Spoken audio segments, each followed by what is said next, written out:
Exodus 19 at Mount Sinai. On the first day of the third month after the Israelites left Egypt, on that very day they came to the desert of Sinai. After they set out from Rephidim, they entered the desert of Sinai, and Israel camped there in the desert in front of the mountain. Then Moses went up to God, and the Lord called to him from the mountain and said, "This is what you are to say to the descendants of Jacob, and what you are to tell the people of Israel. You yourselves have seen what I did to Egypt, and how I carried you on eagle's wings and brought you to myself. Now, if you obey me fully and keep my covenant, then out of all nations you will be my treasured possession. Although the whole earth is mine, you will be for me a kingdom of priests and a holy nation. These are the words you are to speak to the Israelites." So Moses went back and summoned the elders of the people and set before them all the words the Lord had commanded him to speak. The people all responded together, "We will do everything the Lord has said." So Moses brought their answer back to the Lord.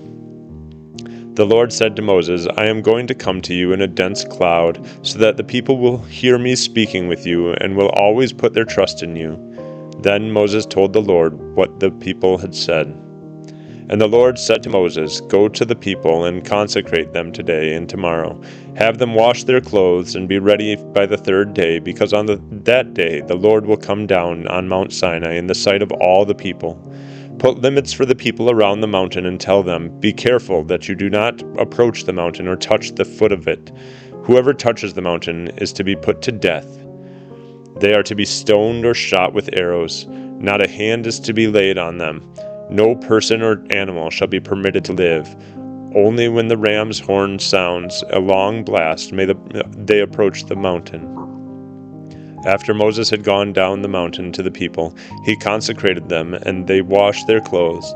Then he said to the people, "Prepare yourselves for the third day. Abstain from sexual relations." On the morning of the third day there was thunder and lightning with a thick cloud over the mountain, and a very loud trumpet blast. Everyone in the camp trembled. Then Moses led the people out of the camp to meet with God, and they stood at the foot of the mountain. Mount Sinai was covered with smoke, because the Lord descended on it in fire. The smoke billowed up from it like smoke from a furnace, and the whole mountain trembled violently. As the sound of the trumpet grew louder and louder, Moses spoke, and the voice of God answered him. The Lord descended to the top of Mount Sinai and called Moses to the top of the mountain. So Moses went up, and the Lord said to him, "Go down and warn the people so they do not force their way through to see the Lord, and many of them perish.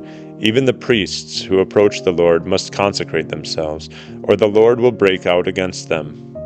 Moses said to the Lord, "The people cannot come up Mount Sinai, because you yourself warned us. Put limits around the mountain and set it apart as holy." The Lord replied, "Go down and bring Aaron up with you. But the priests and the people must not force their way through to come up to the Lord, or he will break out against them." So Moses went down to the people and told them.